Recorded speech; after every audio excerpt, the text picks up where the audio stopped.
The president talks about this being a national security issue. No, it really isn't. It's about a policy that is discriminatory as to where people are coming into this country. Corporal Ronald Singh's family, who ended up losing him to a illegal immigrant who ended up shooting him over in your state. Would you say this to families who had lost relatives to heroin overdoses? I would say to families like that is what I say to the president regularly. These are tragic situations. There's a tragic situation at the border. 2 little children died. But the plural of anecdote is not data. And as painful and horrible, one death is more than we should be able to bear, whether it's the corporal or whether it's the children. I want to tell Nancy Pelosi, just because you don't want to acknowledge that we exist does not mean that you're telling the truth. Well, families of victims killed by illegals pushing back after Speaker of the House Nancy Pelosi appeared to say their stories are not enough to call the border a crisis. Joining me now is an angel wife to tell her story. Dawn Witherspoon, we welcome you to the show. You know, Dawn, we're so sorry for your loss and what you and your family have endured. Can you tell us first what happened to your husband? So my husband was a paramedic. He was on his way back to the station at about 3 o'clock in the morning on June 1st of 2017. Him and his partner had just gotten done running a call. They were on their way back to the station, and a drunk driver that was here illegally pulled in front of the ambulance with no regard to anybody else. And my husband's ambulance flipped over, and he and his partner both lost their lives in that accident. Was that individual responsible for this? Had he been apprehended before by law enforcement? So it's a little hard to tell about his record, but he has been pulled over numerous times. He had touched law enforcement numerous times.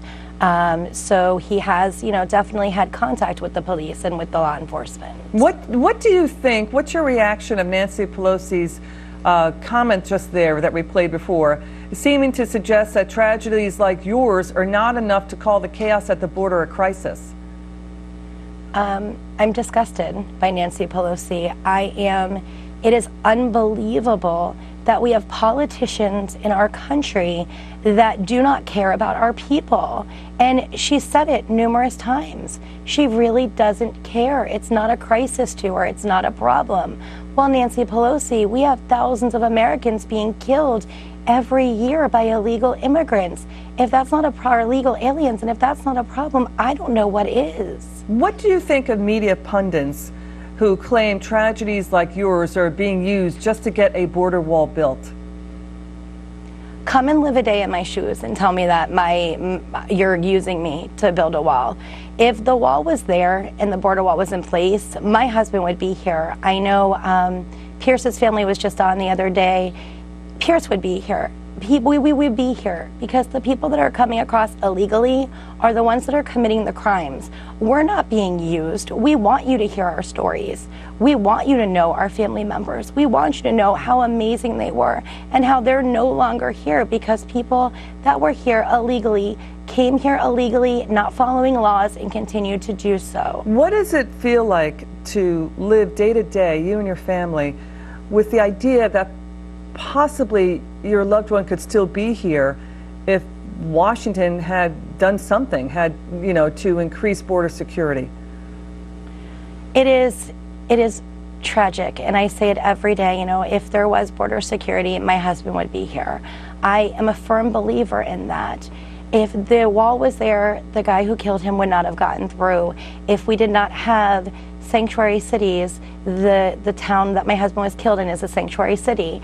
If we did not have those, my husband would still be here. Where is that city? If we were not in, where? Sorry, it's Jupiter, Florida. Okay. Mm-hmm. It's a sanctuary city in Florida, in Palm Beach County. Okay. If that town was not a sanctuary city, my husband would be here. If the wall was here, he would be here. If we had stronger immigration enforcement, my husband would be here. If we wasn't catch and release, my husband would be here. There's so many factors that just can be fixed, and it's all fixed. It's all able to be fixed, and my husband would still be here. All the Americans would still be here that were killed by illegals if we just fix these problems. Dawn, now have you reached out to both Democrats and Republicans? What was the outcome? So after the accident happened, they were going to give the criminal that killed my husband bond. They wanted to give him bond. And the judge had said to me, I'm not going to give him bond today, but this is a bondable offense. Well, the first thing I thought was, holy goodness, he's not here legally, so like you or I, he's not registered anywhere. We don't know where he lives. We don't even know what his real name is. We know nothing about this guy. He could just take off. So I reached out to my congresswoman at the time, Debbie Wasserman Schultz, and I couldn't even get 2 words in at the office. I called, I tried to explain my case to them to see if they would help me, and they hung up on me. They thought it was just not something they would want to be interested in helping. I did call Marco Rubio's office. I could not get a phone call through to him. They were not interested in speaking with me either. Senator Bill Nelson at the time was not interested in speaking with me. I did speak to Congressman Brian Mast, who personally called me back after he heard of the tragedy, and he's the one that had ICE in his office in Washington. They got ICE down to the jail and a detainer on him. Dawn Witherspoon, again, we're so sorry for your loss. We welcome you back on the show to tell your story again. Thank you so much for coming on, Dawn. Thank you. Okay. Thank you.